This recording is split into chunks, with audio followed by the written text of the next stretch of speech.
लिपीच्या पुढे नंतर काय, तर नक्कीच तुमच्या मार्गदर्शनाखाली आम्ही नक्की याचा देखील संशोधन करून तुमचं मार्गदर्शन आम्हाला नेहमीच लाभत आलं आणि लाभत आहे आणि असणारच आहे. धन्यवाद सर.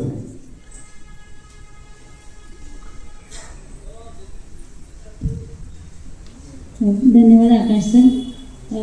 तुमचं जसं आपण म्हणालात की आता आम्ही धम्मलिपी शिकवतोय, लेणीवर जातोय, कार्यशाळा घेतोय, आता त्याच्या पुढे काय. आणि मी हा प्रश्न बहुतेकदा सुनील करे सरांना विचारलाय की नेक्स्ट स्टेप काय. आपण जर जयंतीला शिकवतोय, पुढच्या पिढीला जरी धम्मलिपी शिकवतोय, तर त्यांचा पहिला हाच प्रश्न असतो की का शिकायची आम्ही लिपी, का. म्हणजे त्या प्रश्नाचं मला आज तुमच्याकडून उत्तर मिळालंय. आणि त्याचबरोबर आता आम्ही दानपारमिता फाउंडेशनमध्ये जे सभासद आहोत, जे काम करत आहे धम्मलिपीचे, त्यांना आम्ही कंपल्सरी केलं आहे की सगळ्यांनी डिप्लोमा इन पाली किंवा MA इन पाली करायचंच आहे, कारण की ही आमची पुढची पायरी आहे. आणि या पायरीनंतर जसं तुमची इच्छा आहे आणि तुम्ही आमच्यावरची जबाबदारी सोपवली आहे की संशोधक निर्माण झाले पाहिजे आणि त्यावर अभ्यास केला पाहिजे, तर नक्कीच पुढच्या वर्षी तुम्हाला याबद्दल एक काहीतरी चांगल्या आनंदाची बातमी मिळेल. गेल्या वर्षी आपण विश्व धम्मलिपी गौरव दिवस दादर येथे साजरा केला होता. त्यावेळेस आपण आपल्या समाजातले लेणीप्रती, आपल्या धम्मलिपीप्रती कार्य करत होते, त्यांना आपण धम्मरत्न पुरस्कार देऊन सन्मानित केला होता. तर यावर्षी आपण पुरस्कार देऊन काही जणांना सन्मानित करणार आहोत. तर त्याचं कारण असं की सर, जेव्हा आपण लेणी कार्यशाळा बघतो किंवा धम्मलिपी शिकतो, तेव्हा नेहमी बघतो की महिलांची संख्या फार असते. तेव्हा कार्यशाळेतही 200-300 जण जेव्हा येतात, त्यापैकी 60 to 70% महिला असते. पण आज स्टेजवर ती गोष्ट दिसत नाहीये, त्याची मला खंत वाटते. तर ही खंत कमी करण्यासाठी सामाजिक कार्यात आपलं कौटुंबिक जीवन, शैक्षणिक जीवन, व्यावसायिक जीवन सर्व सांभाळून सामाजिक क्षेत्रातही काम करणाऱ्या स्त्रियांना आपण आज सन्मानित करणार आहोत.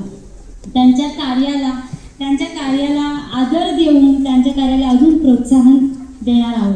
तर मी यापुढे ज्या महिलांना धम्मरत्न पुरस्कार देणार आहोत, त्यांचे नाव घेऊन त्यांनी कृपया विचार मंचावर येऊन आपला पुरस्कार स्वीकारावा. मी आदरणीय दीपा पवार मॅडम यांना विनंती करते की त्यांनी विचार मंचावर येऊन पुरस्कार शाल व फूल देऊन धम्मरत्न पुरस्कारचा स्वीकार करावा. दीपा पवार मॅडम.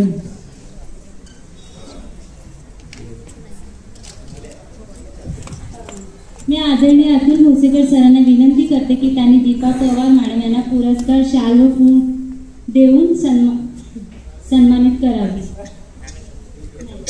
दीपा पवार मॅडम यांनी गेल्या 24 वर्षांपासून अनेक संस्था आणि सामाजिक चळवळीमध्ये काम केले आहे.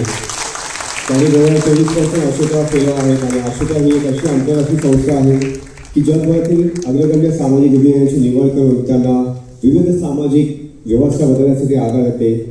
त्यांना असंख्य अशा पुरस्कारांनी सन्मानित केले आहे. त्याचप्रमाणे अनुभूती ट्रस्ट या संस्थेचे त्या संचालिका आहेत आणि ठाणे जिल्ह्यातील भटक्या विमुक्त आदिवासी समुदायांमध्ये जातीविरुद्ध आणि स्त्रीविरोधी आणि लोकशाही मूल्यांवर नेतृत्व करण्याचे कार्य करतात. मी आदरणीय डॉक्टर कविता भालेराव मॅडम यांना विनंती करते की त्यांनी विचार मंचावर येऊन आपल्या संस्थेकडून पुरस्कार, प्रमाणपत्र व फूल घेऊन आपला सन्मान स्वीकारावा. मी माननीय जयश्री खरे बागुल मॅडम यांना विनंती करते की त्यांनी डॉक्टर कविता भालेराव मॅडम यांना पुरस्कार, प्रमाणपत्र व पुष्पगुच्छ देऊन त्यांचा सन्मान करावा. डॉक्टर कविता भालेराव मॅडम या 2016 पासून अनप्रिव्हिलेज मुलांसाठी संडे धम्म स्कूल चालवतात. त्या पेशाने एक डेंटिस्ट आहे, डॉक्टर आहेत आणि give foundation for village empowerment या संस्थेवरच्या कार्यरत आहेत. त्याचप्रमाणे आदिवासी पाड्यांमध्ये स्त्रियांच्या हाजीसाठी नेहमीच उपक्रम राबवत असतात आणि यांना देखील अनेक अशा पुरस्कारांनी सन्मानित केलं आहे. तर कृपया त्यांच्यासाठी देखील योगा कालावधी जाऊयात. Thank you Deepa Pawar madam. मी आदरणीय वृषाली माने मॅडम यांना विनंती करते की त्यांनी विचार मंचावर येऊन त्यांचा पुरस्कार, फूल व सन्मान चिन्ह स्वीकारावा. मी आदरणीय शरद शेजवळ सरांना विनंती करते की त्यांनी माननीय वृषाली माने मॅडम यांना आपल्या संस्थेकडून पुरस्कार, फूल व प्रमाणपत्र देऊन सन्मानित करावे. वृषाली मॅडम यांनी मुंबई विद्यापीठामधून MA इन हिस्ट्री केलं आहे आणि यांची एक कवयित्री, एक व्याख्याता आणि सामाजिक कार्यकर्ते म्हणून विशेष अशी ओळख आहे. संविधान लोकशाही परिषद आणि राष्ट्रीय धर्मनिरपेक्ष आंदोलन या संस्थेच्या माध्यमातून त्यांनी महापुरुषांचे विचार जनसामान्यात पोहोचवण्याचे महत्त्वाचे कार्य ते करत आहेत. संविधानाचे महत्त्व आणि त्याचा प्रचार करण्याचे कार्य ते युद्ध पातळीवर करत आहेत. तर त्यांच्यासाठी देखील एकदा जोरदार टाळ्या वाजवा. मी माननीय स्वप्ना थोरात मॅडम यांना विनंती करते की त्यांनी विचार मंचावर येऊन त्यांचा पुरस्कार व सन्मानपत्र व फूल स्वीकारावे. मी आदरणीय नागार्जुन वाडेकर सरांना विनंती करते की त्यांनी मी माननीय रुणाली जाधव मॅडम यांना विनंती करते की त्यांनी विचार मंचावर येऊन आपल्या संस्थेकडून पुरस्कार, प्रमाणपत्र व फूल स्वीकारावे.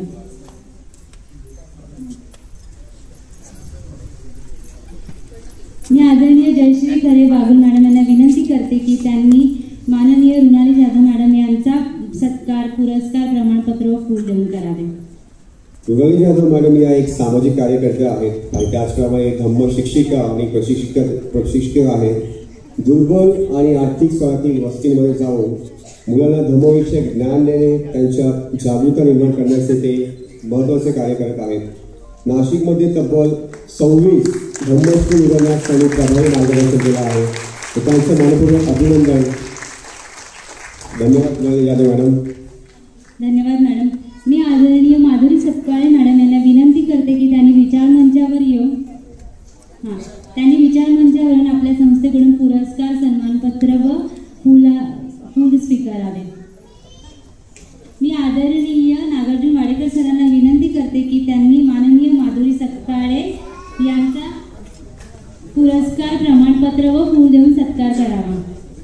माता रमाई स्मारक झालंच पाहिजे या समूहाच्या संस्थापिका आहेत आणि कोरोना काळात धम्मदानातून अनेक लोकांना मदतीचा हात त्यांनी दिला आहे. बुद्ध आणि धम्म या ग्रंथावरील प्रश्न देऊन ऑनलाईन पद्धतीने त्या स्पर्धा देण्याचे असे उपक्रम राबवत आहेत.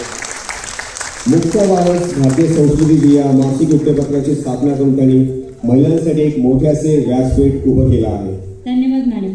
मी माननीय मीनाक्षी शेगावकर मॅडम यांना विनंती करते की त्यांनी विचार मंचावर येऊन आपल्या संस्थेकडून पुरस्कार, प्रमाणपत्र व फूल स्वीकारावे. मी माननीय जयश्री खरे बागुल मॅडम यांना विनंती करते की त्यांनी आदरणीय मीनाक्षी शेगावकर मॅडम यांचा पुरस्कार, सन्मानपत्र व फूल देऊन सन्मान करावा. मीनाक्षी शेगावकर मॅडम या कोरेगा वेलफेअर फाउंडेशनचे अध्यक्ष आहेत आणि जवळपास त्यांना 22 वर्षांचा असा प्रदीर्घ असा समाजकार्याचा अनुभव आहे. सावित्रीबाई फुले बालसंगोपन योजना व इतर शासकीय योजना मार्गदर्शन व सहकार्य करण्याचे तसेच महिलांना कला कौशल्य करण्याचे ते प्रशिक्षण देत आहेत. प्रगती मेश्राम. मी माननीय प्रगती मेश्राम मॅडम यांना विनंती करते की त्यांनी विचार मंचावर येऊन आपल्या संस्थेकडून पुरस्कार, प्रमाणपत्र व फूल स्वीकारावे.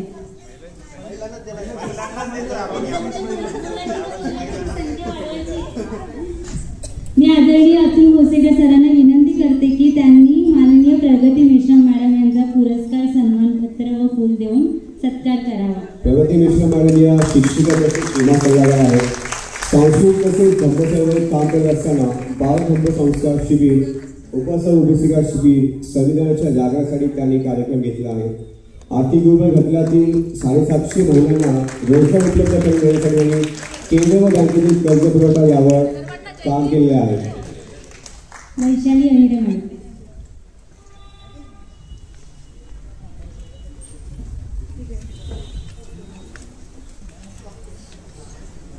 वैशाली अहिरे मॅडम. मी माननीय वैशाली अहिरे मॅडम यांना विनंती करते की त्यांनी विचार मंचावर येऊन आपल्या संस्थेकडून पुरस्कार, प्रमाणपत्र व फूल स्वीकारावे. वैशाली अहिरे मॅडम या श्रीरामपूरच्या आहेत. मी आदरणीय सुनील खरे सर यांना विनंती करते की त्यांनी वैशाली अहिरे मॅडम यांचा सत्कार करावा. 1978 पासून समाजकार्यात ते कार्यरत आहेत आणि भारतीय बौद्ध महासभा श्रीरामपूर येथे ते अध्यक्ष आहेत. 11 विपश्यना शिबिर, एक शक्तीपठ आणि 2 सेवा त्यांनी केल्या आहेत. आणि संस्थेमार्फत बाल संस्कार शिबिर आणि अनेक असे शिबिर त्यांनी राबवलेले आहेत. पुढचं नाव रोहिणी जाधव.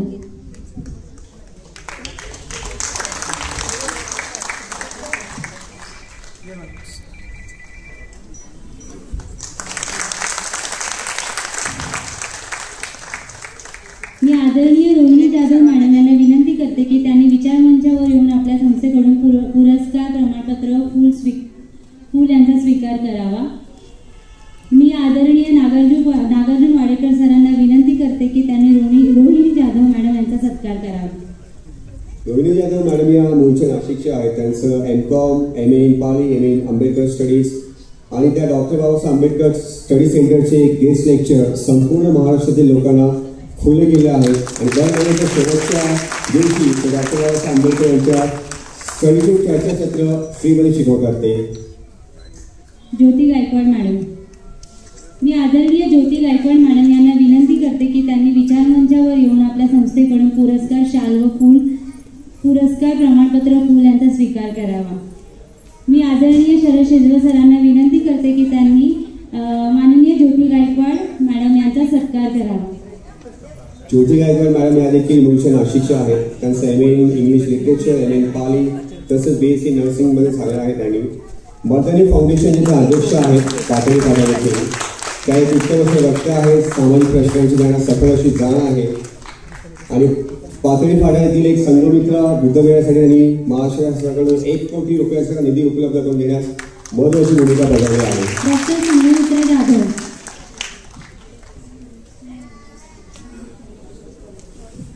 डॉक्टर संघमित्रा जाधव. वंदना कुरणे मॅडम.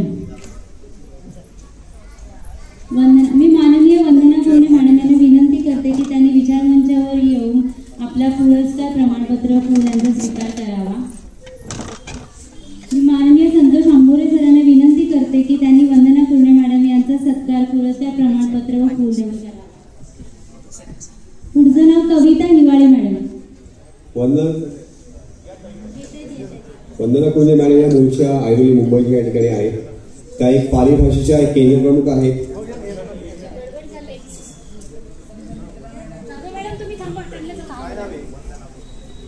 संघमित्रा जाधव.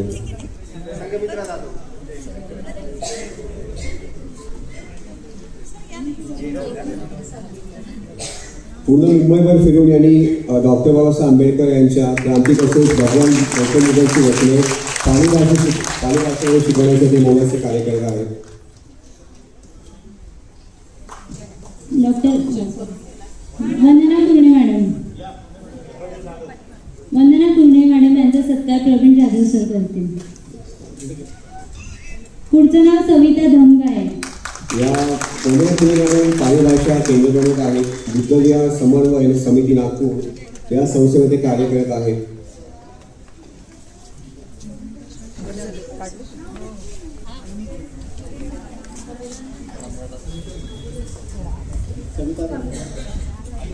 सविता धमगाय मॅडम यांचा सन्मान रुपाली मॅडम करत आहे.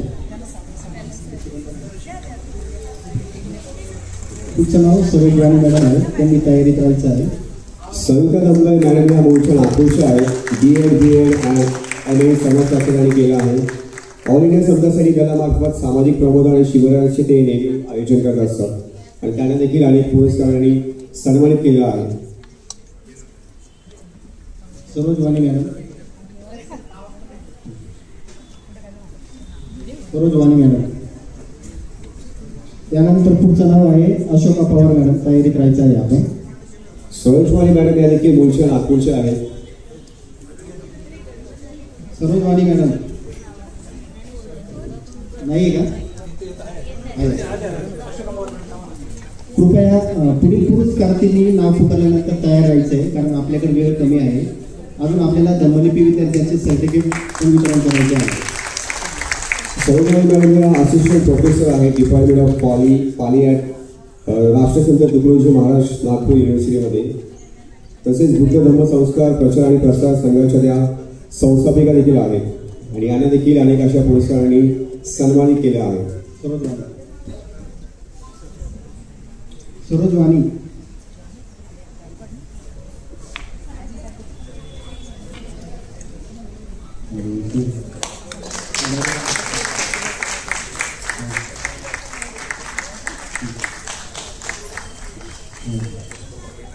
सरोज वाणी मॅडम यांनी व्यासपीठावर घेतला आहे. मागे पुढे झालेला पुरस्कार काय हरकत नाही.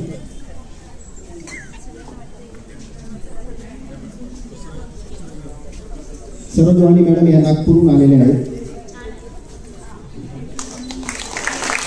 आणि ते नेहमी सर्वांना धम्मदीक्षा घेण्यासाठी लोकांना नेहमी प्रोत्साहित करत असतात.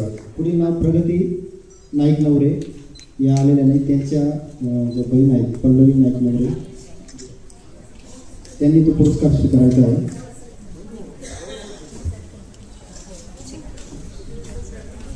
रुपाली मॅडम यांच्या हस्ते आपण देणार आहोत. त्याच्या पुढचं नाव आहे ॲडव्होकेट रागिनी तायडे मॅडम यांनी तयारी करायचं आहे. प्रगती नाईक नवरे मॅडम ह्या मूळच्या पुण्याच्या आहेत आणि या पुणे पोलीस दलात कार्यरत आहेत. ऑपरेशन मुस्कान या अंतर्गत पालकांपासून विभक्त झालेल्या मुलांना तसेच स्त्रियांसाठी त्यांनी अनेक कार्य केलं आहे. गिरवाणी क्षेत्रातून अनेक गुन्हे उघडकीस आणण्याचे त्यांनी कार्य केलं आहे आणि यांना देखील अनेक अशा पुरस्कारांनी सन्मानित केलं आहे. त्यानंतर पुढील नाव रागिनी तायडे मॅडम लवकर यायचं आहे. त्याच्या पुढचं नाव आहे दमन नायका महिला मंडळ.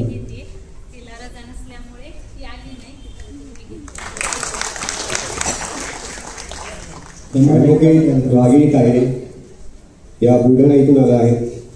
BA in history, MA in मानसशास्त्र, LLB LLM from Mumbai university केला आहे. नांदेड खामगाव या ठिकाणी ते प्रॅक्टिस करतात आणि कित्येक महिन्यात त्यांनी न्याय मिळवून दिलेला आहे आणि यांना देखील अनेक पुरस्कारांनी असं संबोधित केलं आहे. त्यानंतर दमन नायका महिला मंडळ. पुढील नाव आहे आम्रपाली पगारे तयारी करायचं आहे. दमन नायका महिला मंडळ नाशिक. डॉक्टर बाबासाहेब आंबेडकर आणि तथागत गौतम बुद्ध यांच्या प्रती असीम निष्ठा आणि श्रद्धा असल्याने धम्मनायिका महिला धम्माचा प्रचार करण्याचे ते कार्य करत आहेत. माता रमाई यांची जयंती मोठ्या उत्साहात ती साजरी करतात आणि प्रत्येक वर्षी वेगवेगळ्या विहारात जाऊन धम्मग्रंथाचे वाचन आणि विश्लेषण करण्याचे महत्त्वाचे असे ते कार्य करतात.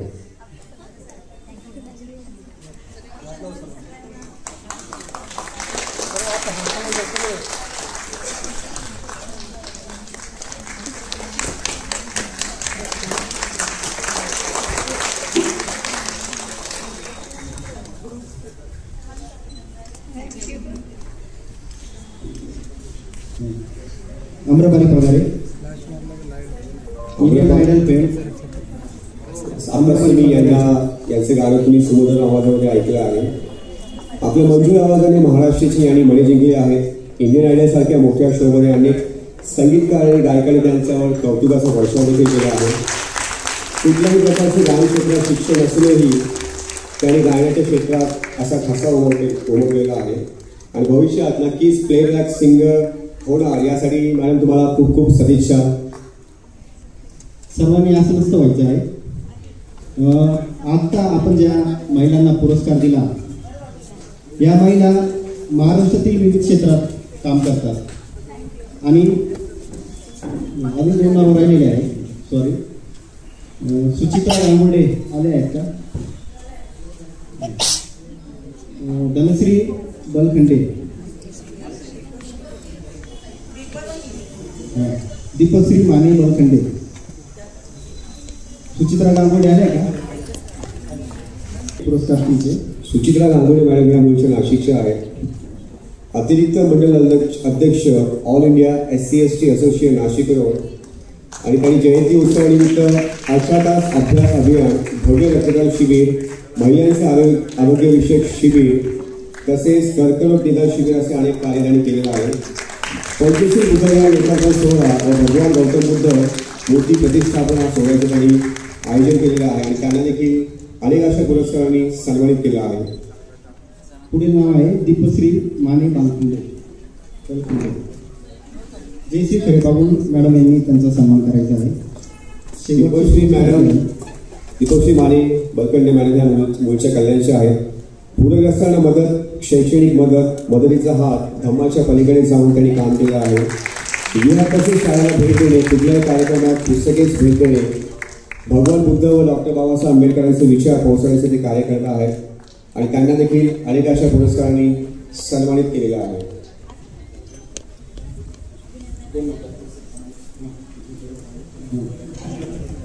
सर्वांनी स्थानापन्न व्हायचं आहे. आपल्या कार्यक्रमाच्या सदिच्छा देण्यासाठी नागार्जुन वाडेकर सर.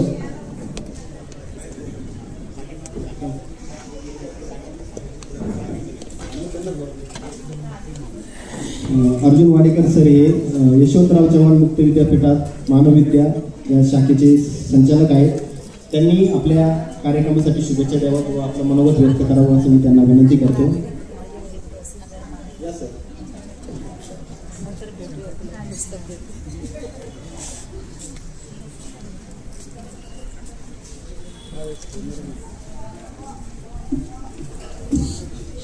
दान कार्मिका या संस्थेच्या वतीने हा जो कार्यक्रम होतो आहे, धम्मलिपी वाचन कार्यशाळा, आणि त्यामध्ये सहभागी लोकांचं कौतुक होत आहे. आणि विशेष म्हणजे भोसेकर सरांना आज भेटता आलं त्या निमित्ताने. त्यांनी जी चळवळ सुरू केली आहे, आपणा सर्वांना माझ्या शुभेच्छा आहे. यशवंतराव चव्हाण महाराष्ट्र मुक्त विद्यापीठामध्ये पाली भाषेचा प्रमाणपत्र शिक्षणक्रम सुरू आहे. हा प्रमाणपत्र शिक्षणक्रम अपुरा आहे, म्हणून आम्ही त्याच्यावरती महाराष्ट्रभरामधल्या पाली भाषेच्या अभ्यासकांसोबत चर्चा करून त्याचं संवर्धन किंवा त्याचा विस्तार करण्यासाठी प्रयत्न करतोय. तर आपल्यापैकी जे पाली भाषेचे अभ्यासक आहेत, अशा सर्वांना माझं आव्हान आहे की आपण यशवंतराव चव्हाण महाराष्ट्र मुक्त विद्यापीठाच्या या प्रयत्नाला हातभार लावावा आणि त्यात हाच पाली भाषेचा अभ्यासक्रम पदविका डिप्लोमा लेवलपर्यंत आम्हाला न्यायचा आहे. त्याकरिताही आमचे प्रयत्न सुरू आहेत. विद्यापीठामध्ये काही वर्षांपूर्वी हा शिक्षणक्रम जरी सुरू झाला असला तरी याचा प्रचार प्रसार झालेला नाही आहे. नाशिकमध्ये एक त्याचं अभ्यास केंद्र होतं, परंतु त्याला प्रतिसाद मिळाला नाही म्हणून ते बंद केलेलं आहे. त्यामुळे माझं या निमित्ताने सर्वांना आव्हान आहे की आपण हा शिक्षणक्रम पुढे अधिकाधिक लोकांपर्यंत जाण्याकरिता विद्यापीठाने नुकतेच काही दिवसांपूर्वी वर्तमानपत्रांमध्ये सुद्धा जाहिरात दिली होती की पाली भाषेचा अभ्यासक्रमाचं अभ्यास केंद्र घेण्यासाठी वेगवेगळ्या महाविद्यालयाने पुढे यावं आणि त्यांच्या तिथे हा शिक्षणक्रम सुरू करावा, जेणेकरून विद्यार्थी तिथे येऊन रजिस्टर होतील आणि त्या ठिकाणी त्यांचं ट्रेनिंग ओरिएंटेशन होईल, त्या ठिकाणी त्यांचा अभ्यास होईल, परीक्षा होईल. अशा प्रकारच्या आव्हानाला आताशा किती प्रतिसाद मिळाला याचं मला कल्पना नाही, परंतु आपण आपल्याही संपर्कामध्ये काही संस्था असतील ज्यांच्याकडे स्वतःचं इन्फ्रास्ट्रक्चर आहे, स्वतःचं मॅनपॉवर आहे आणि क्लासरूम्स सारखी जागा आहे, परीक्षा तिथे होऊ शकतील. अशा काही मोठ्या संस्था ज्या असतील त्यासुद्धा यासाठी अर्ज करू शकतात. ज्यांच्याकडे ज्युनियर कॉलेज आहे आणि सिनियर कॉलेज आहे असे तर निश्चितपणे करू शकतील. त्या निमित्ताने मनोगत व्यक्त करण्यासाठी म्हणून मला आमंत्रित करण्यात आलेलं आहे, त्यावेळी मी ही संधी घेतली आहे. तर इनफॅक्ट सरांचं जे लेखन आहे आणि आत्ताचं जे त्यांचं भाषण होतं हे पुरेसं सांगणारं असं आहे की आपल्या सर्वांना फार मोठा वारसा आहे आणि तो वारसा आपण हरवून टाकलेला आहे आणि त्याकडे डोळेझाक केलेली आहे आणि दुर्लक्ष करतो आहे. कारण बौद्ध धर्माचा जर प्रसार बघितला तर तो बामियांमध्ये काही वर्षांपूर्वी ज्या अफगाणिस्तानमध्ये ज्या तो गोळे लावून मूर्त्या तोडल्या जात होत्या तिथपासून तर ब्रह्मदेश, श्रीलंका असा सगळा आशिया खंड या धम्माच्या विचारांनी प्रसारित झालेला, मोठा झालेला, वाढलेला आपण पाहतो. त्याहीपेक्षा आता जसं सर आपण जेम्स प्रिन्सेपची जयंती साजरी करतोय, तर असे अनेक ब्रिटिश अधिकारी होते या ठिकाणी. त्यांनी सर्वप्रथम बौद्ध धर्म जगाच्या पुढे आणला असं म्हणायला हरकत नाही. कारण अजिंठाची लेणी सुद्धा एखाद्या ब्रिटिश अधिकारी शोधून काढतो आणि त्यानंतर आपल्याला ती माहिती होते, परंतु अजूनही त्याबद्दलचं फारसं प्रसार प्रचार किंवा त्याचं महत्त्व आणि त्याचा वारसा हा सांगितलं जात नाहीये. अशा अनेक लेण्या आहेत. त्यात असं म्हटलं जातं की तुम्ही जिथे कुठे संशोधन कराल किंवा पुरातत्व खात्याने कुठेही खोदण्याचं काम जर केलं तर त्या ठिकाणी बुद्ध मूर्ती किंवा बुद्धांचे अवशेष सापडतात, विहाराचे अवशेष सापडतात. तर अशा अनेक लेण्या, विहार, मंदिरं आहेत की ज्यांचं आता आपण बघतोय मध्य प्रदेश, छत्तीसगड, ओरिसा या राज्यांमध्ये त्यांना वेगवेगळे बुद्धाच्या मूर्त्या वेगवेगळ्या मुद्रेमध्ये आहेत आणि त्या फक्त बुद्ध म्हणून बुद्धच नाही आहे सगळीकडे, तर त्यांच्या सोबतचे महामायाची पण मंदिरं आहेत किंवा महामायांचं सुद्धा विहारामध्ये जे काही चित्रण केलेलं आहे तर त्याला महालक्ष्मी म्हणून आता चित्रित दाखवलं जातं.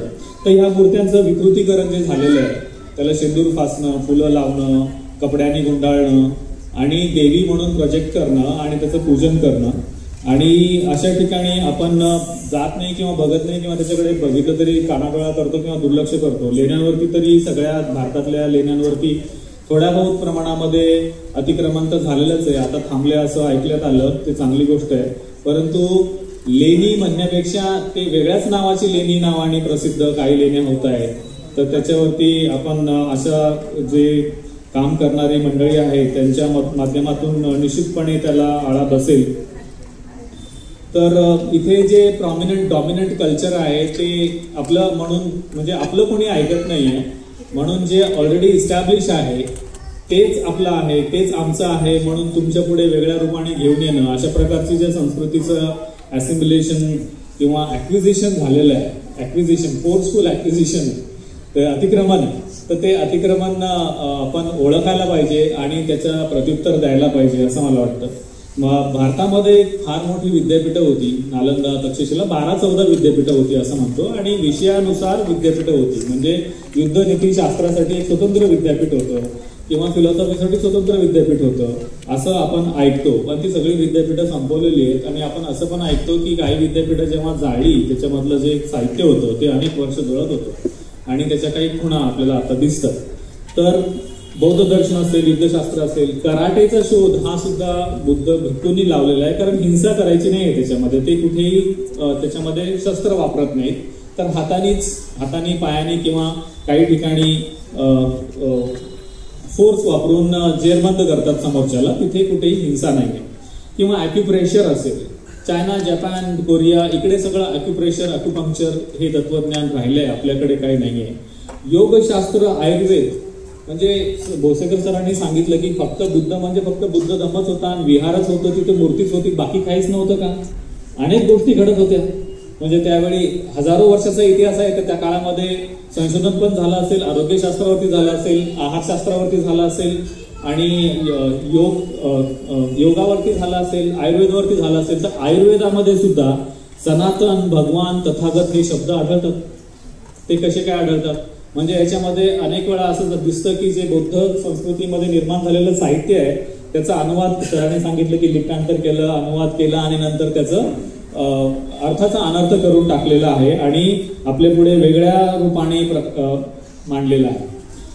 काळाराम मंदिर, रिसेंटली सोशल मीडियामध्ये असं एक फोटो आला होता की काळाराम मंदिराच्या टोकावरती बुद्धाचं मूर्ती आहे आणि ती झाकलेली आहे, म्हणजे झाकलेपेक्षा नाही तर कापडाने झाकलेली आहे. गोंदेश्वर मंदिरमध्ये इथे नाशिकच्या जवळ सिन्नरला जर बघितलं तर वरच्या बाजूला अनेक मूर्त्या आहेत आणि त्या असं वाटतं की त्या बौद्ध प्रतिमा आहेत. त्यानंतर पंढरपूरचं विठ्ठल, कोल्हापूर महालक्ष्मी मंदिर, तिरुपती बालाजी व्यंकटेश किंवा कार्तिकेय मंदिर, केरळमधले शबरीमला अयप्पा मंदिर. शबरीमला अयप्पा मंदिरमध्ये 15 दिवस का 21 दिवस 40 दिवस जे श्रमण काय म्हणू आपण त्याला, हा, तर तो जो प्रकार आहे की जमिनीवर झोपणे, पायामध्ये वाहन न घालणे आणि त्या प्रकारचं काय म्हणू आपण वर्षावास किंवा अशा स्वरूपाचं जे काही लोक फॉलो करतात, तर त्याची परंपरा ही ते बौद्ध मंदिर असल्यामुळे श्रमण परंपरा आणि त्या अयप्पा शरणम असं जे पुढे झालेलं आहे ते त्याचं असं आहे. त्यानंतर जगन्नाथ मधलं पुरी मंदिर आहे, ह्याच्या बाबतीमध्ये पण म्हटलं तर रिसेंटली एलिफंटा गुफामध्ये मी गेलो होतो आणि त्या ठिकाणी ब्रह्मा, विष्णू, महेश अशी मूर्ती आहे असं प्रोजेक्ट केलं जातं. इतके वर्ष आपल्याला सांगितलं गेलं, पण तिथे गेल्यानंतर असं वाटतं तो बुद्ध आहे. आणि त्यानंतर तिथे शिवलिंग पण आहे एका लेणीमध्ये. अर्धनारी नटेश्वर आहे असं म्हटलं तर तिथूनच घेतलेलं आहे ते ऍक्च्युअली. म्हणजे त्याचं ह्याचं सर इंटरप्रिटेशन काय आहे ते आपल्याकडे आलं पाहिजे. कारण तिथे एलिफंटामध्ये जे शिवलिंग दिसतं तर ते सुद्धा स्तूपच आहे. तर आणि अर्धनारी नटेश्वर असेल, सुदर्शन चक्र त्या ठिकाणी असं सांगितलं की तिथे सुदर्शन जे भिंतीवरती लेण्या कोरलेल्या आहेत आणि त्यामध्ये सुदर्शन चक्र दिसतं असं गाईड सांगतो. म्हणजे अतिशय चुकीची माहिती दिली जाते. ते धम्मचक्र आहे. तिथे गणपतीचा सोंडेचा म्हणजे गणपतीचं एका बाजूला गणपती. तर हे सुद्धा कुठून आलेलं आहे याचा शोध घेतला पाहिजे. म्हणजे गणाचा राजा गणपती आणि तो आलाय म्हणून त्याचं जे प्रतीक तिथे दिसतंय. तर ज्या पद्धतीचं आम्ही एक सरकारी संस्थेकडनं गेलो होतो आणि सरकारी संस्थेचा ASI अप्रूव्ड गाईड तिथे आम्हाला गाईड करत होता आणि तो अत्यंत बालिश भाखड कथा. हा देवाला त्यांनी असं म्हटलं, मग ह्यानी त्याला तसं म्हटलं, मग त्यांनी असं म्हटलं, मग तिथे पाणी सांडलं, मग तो तिथे थांबला, मग तिथे बसला, मग तिथे पूर पडलं, असं काहीच्या काहीही बरळत होतं ते. म्हणजे यांच्याकडे अजिबात कुठलंही टेक्निकल नॉलेज नाही आहे आणि खरं म्हणजे त्यांच्यापर्यंत आपण पोहोचलो नाही असं मला या ठिकाणी म्हणावं असं वाटतं. की हा जो गौरवशाली इतिहास आहे बौद्ध धर्माचा तो ह्या मार्गातून जर आपण अनेक गाईड्स तयार करू शकलो, टुरिस्ट गाईड्स जे व्हॉलंटरीली त्या भागात राहतात, त्यांना माहिती आहे, तर ते चांगलं सांगू शकतील. आणि जसं म्हटलं की धम्मचक्राला सुदर्शन चक्र करून टाकलेलं आहे, तर ते आपल्याला पुन्हा कुठे कुठे ते सांगतायत हे की धम्मचक्राला सुदर्शन चक्र केलंय, ते चक्र उलट फिरवायला लागेल. म्हणजे धम्मचक्र हे प्रगतीचं साधन आहे. चक्र हे सिंबल असं आहे की ते पुढे जातं, ते फिरतं, परंतु ह्याला ते आडवं करतं. आडवं केल्यामुळे त्याचा काय मिनिंग नाही राहत, त्याला काय अर्थ नाहीये आणि ते हिंसेचं रूप म्हणून ते पुढे आणतात. ऍक्च्युली धम्मचक्र हे प्रगतीचं, शांतीचं चांगलं प्रतीक आहे. ते तिकडे आपल्याला जायला पाहिजे, तिकडे आपल्याला न्यायला पाहिजे. हा आपला जो इतिहास आहे गौरवशाली वारसा समजून घेण्यासाठी आणि त्याचे संरक्षण आणि संवर्धन करण्यासाठी, तो पुढच्या पिढीपर्यंत नेण्यासाठी भोसेकर सरांनी याबद्दल सांगितलं की निस्वार्थपणे काम करणारे खूप सारे व्हॉलंटियर्स तयार होणं खूप आवश्यक आहे. याच्यामध्ये प्रत्येकाचा काहीतरी अजेंडा असतो असं प्रत्येकाला वाटायला लागलेलं आता, की कोणी पण काही सामाजिक काम करायला लागलं की त्याचा काय उद्देश आहे, मग त्याच्यामधले हेवे दावे असे काही विचार पुढे येतात. आणि काही लोक मग त्यामध्येही श्रेयवाद जो आहे की त्यांनी कसं केलंय ते काय फार महत्वाचं नाही, आम्ही जे करतो ते जास्त महत्वाचं आहे, अशा प्रकारचं इंटरप्रिटेशन किंवा मांडणी केली जाते. तर सर्वांनीच याला हातभार लावणं आवश्यक आहे. हे कोणा एका दोन माणसाचं काम नाहीये. कारण बौद्ध धर्म जर बामियांपासून ब्रह्मदेश पर्यंत पसरलेलं आहे आणि त्याचं विकृतीकरण करून प्रेझेंट केलं जाते आपल्या पुढे, तर ते सगळं धुवून काढण्यासाठी किती सारे लाखो करोडो लोकांचे हात लागणार आहेत. जसं आता आपलं बौद्धगयेचं मंदिर आहे, बौद्धगयेचं विहार, त्या विहारामध्ये कोण पुजारी आहेत, कोणाच्या हातामध्ये आहेत आणि त्याचा विचार जो तेवढ्या मोठ्या प्रमाणामध्ये भारतामध्ये वाढत नाहीये असं या निमित्ताने म्हणायचं होतं. तर हे पुढे नेण्यासाठी त्या खूप लोकांची आवश्यकता आहे जे निस्वार्थपणे काम करतील आणि त्यामुळे धम्मलिपीचा अभ्यास करणं खूप महत्वाचं आहे. इनफॅक्ट महाराष्ट्रामधल्या खूप मोठ्या मंदिराच्या चौकटीच्या वरती एक बुद्धाचं वचन लिहिलेलं आहे असं मी ऐकलंय. मी बघायला जाणार आहे. मला भोसेकर सरांना कल्पना असेल कदाचित. जाती पश्चया जरम मरण जरा मरण राईट. शोक परिदेवा दुःखदा मनसुपयासा संभवांती. हे वचन तिथे लिहिलेलं आहे. तर एकदम बुद्धाच्या विपसनेचा सार त्यामध्ये येतो. तर आमचा एक असा प्रयत्न होता यशवंतराव चव्हाण महाराष्ट्र मुक्त विद्यापीठातनं पाली आणि विपස්සनाला त्याच्यासोबत कसं जोडायचं हे आपल्याला आता जे तज्ज्ञ मंडळी असतील महाराष्ट्रभरामधली की धम्मलिपी, पाली म्हणजेच धम्मलिपी, पाली आणि विपස්සना आणि बुद्ध विचार, तर बुद्धिस्ट स्टडीज या नावाने त्याचा जे आम्हाला एक्सपॅन्शन करायचं आहे त्यासाठी खूप बारकाईने शांतपणे बसून चांगला अभ्यास करून त्याची मांडणी करून, जसं आता युनिव्हर्सिटी फॉर्मॅटमध्ये आपल्याला क्रेडिटच्या हिशोबाने कोर्सेस बघायला लागतात, त्याचं वेटेज किती आहे, 100 मार्काचं आहे, सर्टिफिकेट येतं किती मार्कासाठी, किती पुस्तकं, किती पेपर, किती परीक्षा, असं सगळं डिटेलिंग करायला लागतं. तर हे सगळं करून देणारी मंडळी आम्ही शोधतोय आणि ती लवकर सापडत नाहीये किंवा जे सापडतात त्यांना ते पार करायची इच्छा दिसत नाहीये. तर माझा नंबर खरे सरांकडे आहे, शेजवळ सरांकडे आहे. जर आपल्यापैकी तुम्हाला कोणाला माहिती असेल की XYZ व्यक्ती उपयोगी ठरू शकेल यांना, तर त्यांना आमचा नंबर द्या, त्यांना आमच्या संपर्कामध्ये आणून द्या आणि एक महाराष्ट्रभरामध्ये एक चांगल्या प्रकारचा धम्मलिपी आणि विपස්සना आणि बुद्ध विचार यावरती चांगला अभ्यासक्रम करूयात, जेणेकरून आपल्या नवीन जनरेशनला हे विचार आणि ही संस्कृती, हा वारसा त्यांच्यापर्यंत राहील, टिकून राहील आणि त्यांना त्याचा अभिमान वाटत राहील. आज ही जगामध्ये सर्वात अभिमानाची गोष्ट आहे की ह्या देशामध्ये बुद्ध जन्मले, बुद्ध संस्कृती वाढली आणि तो शांतीचा धर्म दिला. आणि बाकी सगळे धर्म हे हिंसेची गोष्ट करतात. एकमेव बौद्ध धर्माच्या कुठल्याही लेण्यांमध्ये कुठले तुम्हाला हिंसक प्रतीक दिसत नाही. तर हा जो अभिमानाचा वारसा पुढे न्यायला पाहिजे तो आपल्या तरुण मंडळींच्या माध्यमातून, त्यासाठी आपण प्रयत्न करूयात. यासाठी विद्यापीठाकडनं जेवढी काय मदत लागणार आहे त्या ठिकाणी मी एक कार्यकर्ता म्हणून काम करणार आहे. आणि हे आत्ताचा जो काही शिक्षणक्रम आहे पाली भाषेचा अभ्यासक्रम, तो तुम्ही आमच्या वेबसाईटवरती ते पुस्तक उपलब्ध आहे, तुम्हाला ते बघता येईल. ते जर पाहिलं तर तुम्हाला जाणवेल की हे कमी आहे, ते फार नाही आहे. तर ते वाढवायचं आहे आपल्याला आणि ते वाढवण्यासाठी म्हणून आम्ही त्याच्यावरती बरेच परिश्रम घेतलेले आहेत, परंतु अजूनही ते वाढू शकलेले नाही. तर आपल्या सहकार्याने ते वाढेल. मला आयोजकांनी या ठिकाणी बोलवलं, माझा सन्मान केला आणि बोलण्याची संधी दिली आणि आपण सर्वांनी शांतपणे ऐकलं, त्याच्याबद्दल मी आपले सर्वांचे आभार व्यक्त करतो.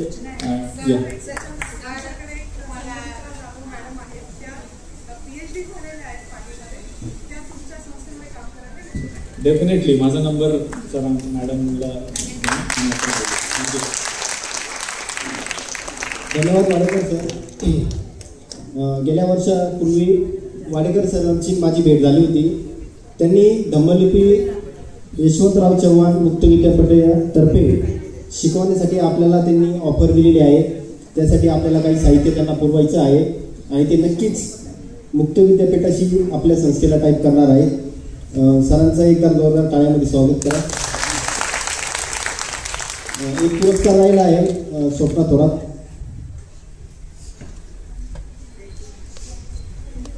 त्यांचे प्रतिनिधी आलेले आहेत, ते त्यांच्याकडे आपण तो पुरस्कार सुपूर्द करणार आहोत. भोसेकर सर, जयशेखर मॅडम यांनी तो पुरस्कार द्यायचा आहे. खरं तर हे पुरस्कार निवडण्यामागे आपल्या संस्थेचे जे पदाधिकारी आहेत त्यांचा खूप मोठा वाटा आहे. या सर्व पदाधिकाऱ्यांनी आपापल्या विभागातून हे नावं दिलेले आहेत आणि सर्वात महत्त्वाचं म्हणजे या ज्या महिला आहेत या महिलांचं संविधान लागू होण्यापूर्वीची अवस्था काय होती आणि आज काय आहे. आज जर आपण बघितलं तर ज्या महिला चूल आणि मूल याच्या पलीकडे कुठेही नव्हत्या त्या महिला आज प्रत्येक क्षेत्रात पुढे जात आहेत, पुरुषांच्याही पुढे जात आहेत. आणि हे सर्व करत असताना ते आपलं घर सांभाळत आहे, आपली मुलं सांभाळत आहे, आपला सर्व संसार सांभाळून या गोष्टी करत आहे. आज जर आपण बघितलं तर पुरुष हे सर्व न सांभाळताही काही करत नाहीये, काहीच करत नाहीये. पण महिला जर बघितलं तर महिला प्रत्येक गोष्ट त्यांच्या ज्या जबाबदाऱ्या आहेत त्या पूर्ण करून या गोष्टी करतायत. तर यांच्यासाठी आपण जोरदार टाळ्या होऊन जाऊया. आणि आपल्या संस्थेने हेच ठरवलं होतं की यावर्षी आपण ज्या महिला काम करत आहे आणि प्रॉपर म्हणजे ज्या खास करून बुद्धिस्ट महिला आहेत, कारण आपण ज्या इतर मोठमोठ्या संस्था बघतो या संस्थांमध्ये ज्यांना पुरस्कार दिला जातो त्यांच्याकडून पैसे घेतले जातात, 10,000 15,000 असे पैसे घेतले जातात आणि पुरस्कार दिले जातात. पण आपल्या संस्थेने एकाकडूनही 1 रुपया घेतला नाही या पुरस्काराकडून आणि त्यांनी ते सांगायला घेतला असेल तर. पण आपला उद्देश आहे की निस्वार्थपणे जे काम करतात त्यांना आपण त्यांचा सन्मान आपल्या संस्थेतर्फे झाला पाहिजे. तर या ठिकाणी काही पुरस्कार्थी आहे, त्यांना आपलं मनोगत व्यक्त करायचं आहे. रुपाली मॅडमला विनंती करतो त्यांनी पुढील सूत्र सांभाळायचं. मी आदरणीय दीपा पवार मॅडम यांना विनंती करते की त्यांनी विचारमंचावर येऊन त्यांचे मनोगत व्यक्त करावे. आपल्याला पुढे धम्मलिपी विद्यार्थ्यांना प्रमाणपत्र वितरण करायचे आहे, तर आपले मनोगत थोडक्या शब्दात मांडावे अशी मी त्यांना विनंती करते.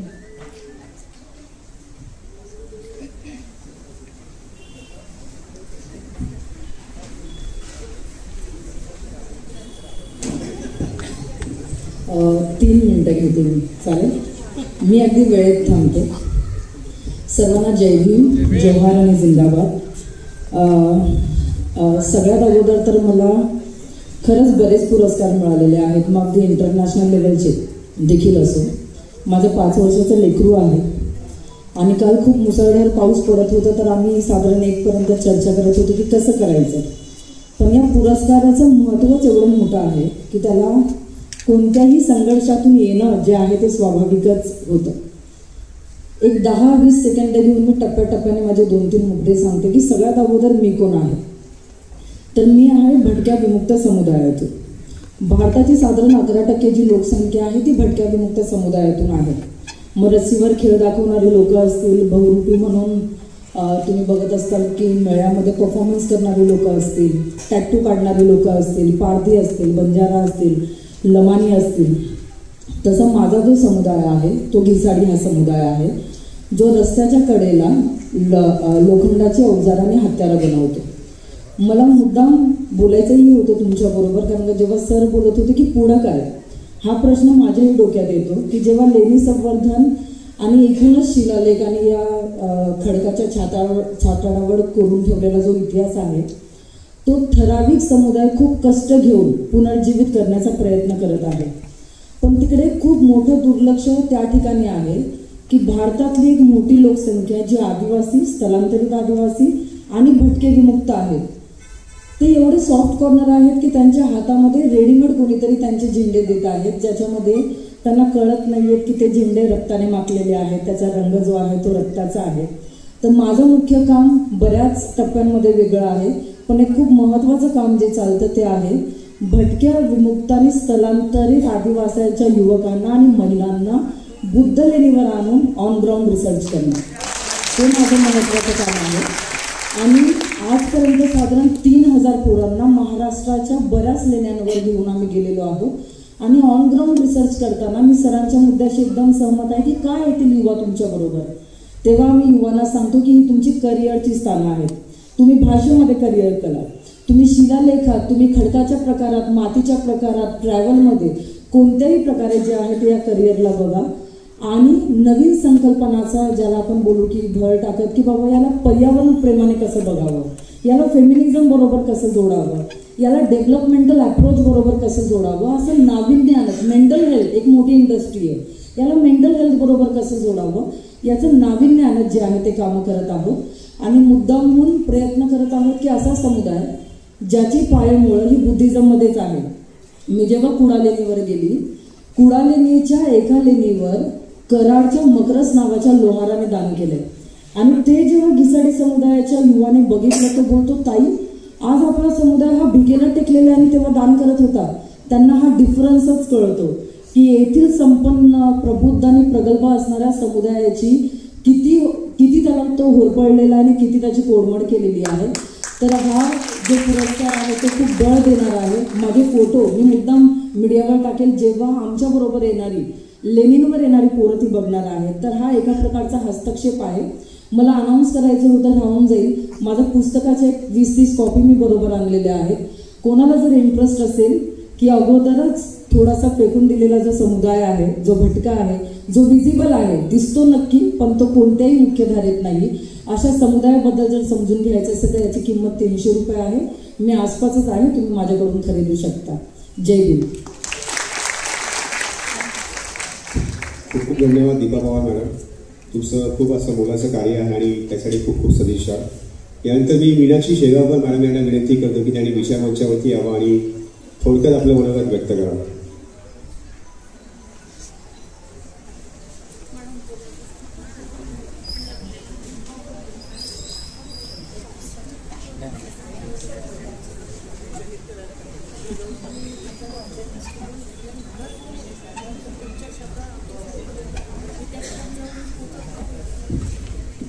जय भीम, नमो बुद्धाय. प्रथमतः बुद्ध संघ यांना वंदन करते आणि इथे आज मला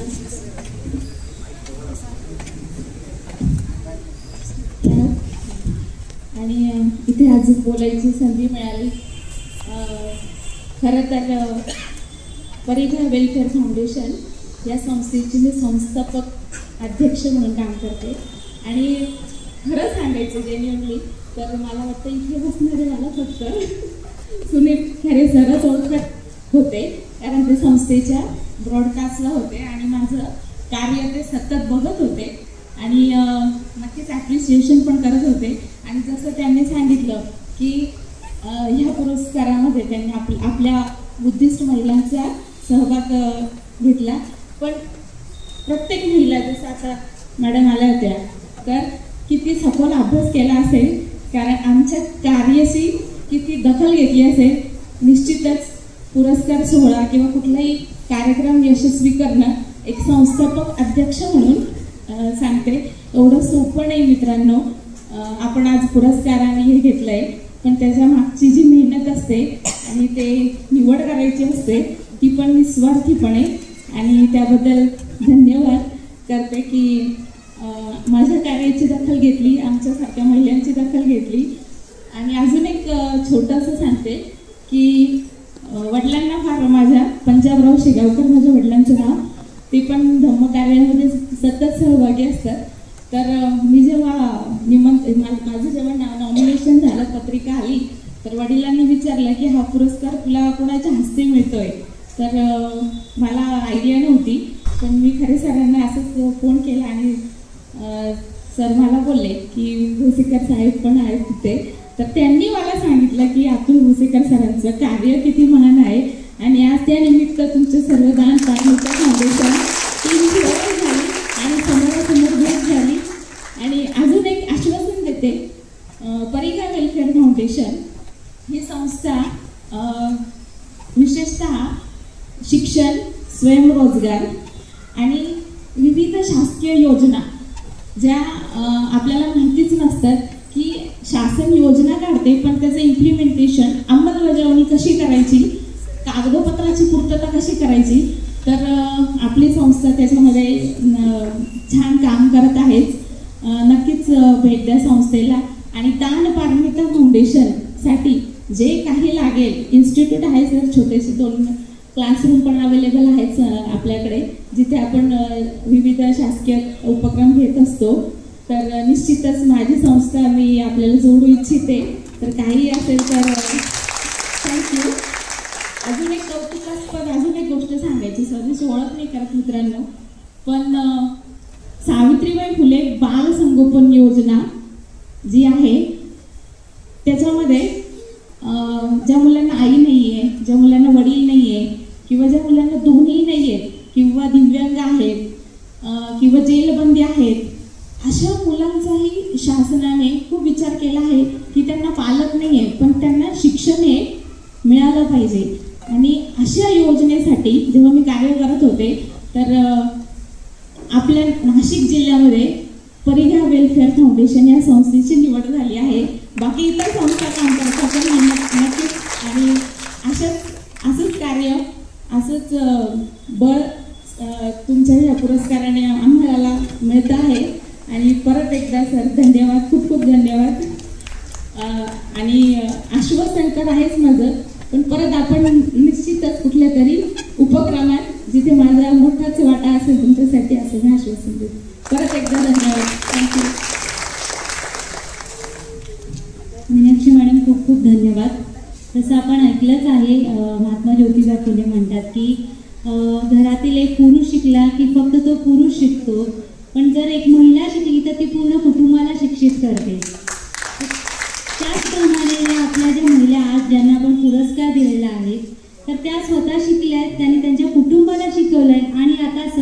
शिकवण्याचंही कार्य त्यांनी सुरू केलं आहे आणि त्यांच्या याच कार्यात आम्ही सत्कार करून त्यांच्या अजून कार्याला अजून एनर्जी देते, स्पिरिट देते. तुम्ही असेच कार्य करत राहा आणि आम्हाला पुन्हा पुन्हा संधी द्या तुम्हाला सन्मानित करण्याची. तर थँक्यू सो मच मॅडम. मी पुढे ॲडव्होकेट रागिनी तायडे मॅडम यांना विनंती करते की त्यांनी त्यांच्या अगदी अल्प शब्दात मनोगत व्यक्त करावे, कारण की कार्यक्रमाला पुढे न्यायचा आहे. So advocate Ragini Taide madam.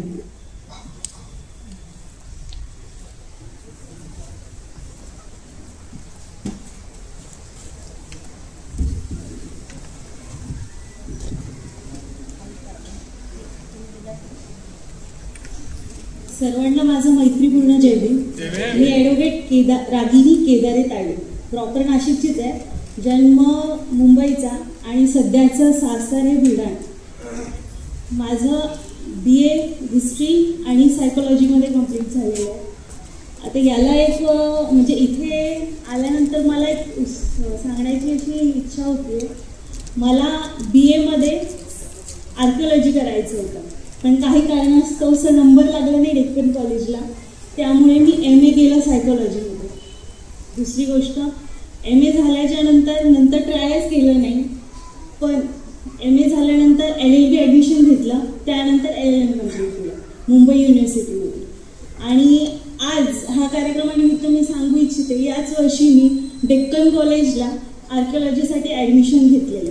कुठेतरी ते एक स्वप्न होतं, ते पूर्ण करायचं, तर त्याच्याच मागे मी सध्या तरी लागलेली आहे. प्रॅक्टिस करत आहे क्रिमिनल आणि महिलांसाठी विशेषतः. सर, महिलांसाठी यासाठी करत आहे, भरपूर जण आहेत महिलांना प्रोत्साहन करण्यासाठी, पण पुरुष हा देखील महिलांना प्रोत्साहनच करत असतो. खरे सरांनी बोलले सगळ्यात पहिलं की फक्त महिलाच पुढे आहेत असं नाही आहे, पुरुषही पुढे आहेत, कारण पुरुषांशिवाय महिलाही अपूर्ण आहे. आणि घरामध्ये दोघांची जसं सायकल राऊंड करत असते त्यानुसार आपण सायकलचे जसे 2 चाकं असतात तसं स्त्री पुरुषांचं चाक आहे, हे सगळ्यांनाच माहिती आहे. एक चाक जरी ढासळला तरी एका पायाची सायकल चालू शकत नाही, माझ्या तरी मतेच. दान परिमिता जी फाउंडेशन आहे यांनी माझा धम्मरत्न पुरस्कार देऊन मला सन्मानित केलं, त्याबद्दल खरे सरांचे आणि त्यांच्या सर्व टीमचे मी खूप आभार मानते. सरांचं आणि माझा परिचय जास्त नाही आहे, पण फक्त एक फेसबुकद्वारे आमची ओळख झाली होती, जी सोशल मीडिया परफॉर्मन्स आहे, त्याच्यामार्फत सरांनी काही कार्यक्रम माझे बघितले. मी सध्या वंचित बहुजन आघाडीमध्ये बुलढाणा जिल्हा अध्यक्ष म्हणून कामं करते. त्याचबरोबर मी महिलांसाठी स्पेशली असं एक माझं स्वतःचं महिला मंडळ काढलेलं आहे. ते महिला मंडळ असं आहे की महिलांवरती होणारे जर अत्याचार आहे रजिस्टर केलेला नाही अजूनपर्यंत. महिलांवरती झालेले जे अत्याचार आहेत ते मी स्वतः निःशुल्क असे मॅटर्स चालवते. आत्तापर्यंत जवळपास 200 ते 250 महिलांना मी न्याय मिळवून दिलेला आहे आणि सुखरूपपणे त्या त्यांच्या घरी नांदत आहेत. इवन 376च्या ज्या खोट्या केसेस आहेत त्या देखील मी निःशुल्कपणे लढते, कारण त्यामध्ये फॅक्ट ज्यावेळेस चार्जशीट आम्ही वाचतो त्यावेळेस कळतं आम्हाला की कोणत्या लेवलपर्यंत ही 376चं मॅटर खोटं ठरवलेलं आहे. तर असं नाही की प्रत्येक वेळेस मुलींवरतीच रेप होतो, काही वेळेस मुली स्वतःहून पण रेप करून घेतात. सॉरी टू से, मी एक वुमॅन असून सुद्धा ही गोष्ट बोलत आहे, पण ही एक फॅक्ट आहे आणि आपण ती कबूल केली पाहिजे. दुसरी गोष्ट एक सांगू इच्छिते की माझं जे सासर आहे तायडे, माझ्या सासऱ्यांचं नाव आहे भीमराव तायडे, जे की भारतीय बौद्ध महासभेमध्ये सध्या राज्यावरती संघटक म्हणून काम करतात. महाराष्ट्रामध्ये त्यांची म्हणजे भरपूर असं नाव आहे, पाली भाषेत त्यांचं MA झालेलं आहे आणि कुठे नाही तर कुठे मला थोडाफार का होईना जे ज्ञान मिळत आहे पाली भाषेचं हे त्यांच्याकडून मिळत आहे. दुसरी गोष्ट सांगायचं झालं तर धम्मकार्यामध्ये रुजण्याचं कारण लहानपणापासून इच्छा होती. ती इच्छा कुठेतरी आपल्यामध्ये जिद्द पाहिजे. एक महिला म्हणतात ना की एका हाती म्हणजे सावित्रीबाई फुलेंचं म्हणणं आहे, जिच्या हाती पाण्याची दोरी ती जगावर राज्य करी. एक महिलाच आपल्या पूर्ण कुटुंबाला घडवू शकते आणि माझ्याबरोबर माझी म्हणजे जवळपास 11 वर्षाची मुलगी आहे, ही देखील माझ्याबरोबर सोशल कामामध्ये मला कुठे नाही तर कुठे थोड्याफार प्रमाणात ती सपोर्ट करते. हालाकी तिला जास्त समजत नाही, पण तरी सुद्धा ती थोडं का होईना मला माझ्या मॅटरमध्ये काही पॉईंट काढून देण्यातही ती मला मदत करते. यासाठी मला आई म्हणून घेण्यात ही एक गर्वाची माझ्यासाठी बाब आहे. आणि दान परिमिता संस्थेकडून मला हा जो पुरस्कार मिळाला, याच्या आधी मला म्हणजे भरपूर असे पुरस्कार मिळालेले आहेत, पण हा जो पुरस्कार आहे माझा स्वाभिमानाचा पुरस्कार आहे. आणि या म्हणजे हा जो पुरस्कार आहे हा देण्यामागे सरांचा नक्कीच काहीतरी उद्देश असू शकतो आणि त्या उद्देशाचं मी म्हणजे परिपूर्णपणे पालन करेन. आणि नक्कीच सर म्हणजे तुमच्या जे फाउंडेशन आहे त्याला जॉईनही होण्याचा प्रयत्न करेन. त्याबद्दल मी सरांचे आणि पूर्ण टीमचे खूप खूप आभार मानते. Thank you so much. खूप खूप धन्यवाद मॅडम. आपण पुरस्कर्त्यांचा सन्मान केलाच आहे आणि मला माहीत आहे की खूप जण या ठिकाणी मनोगत व्यक्त करायचं आहे, परंतु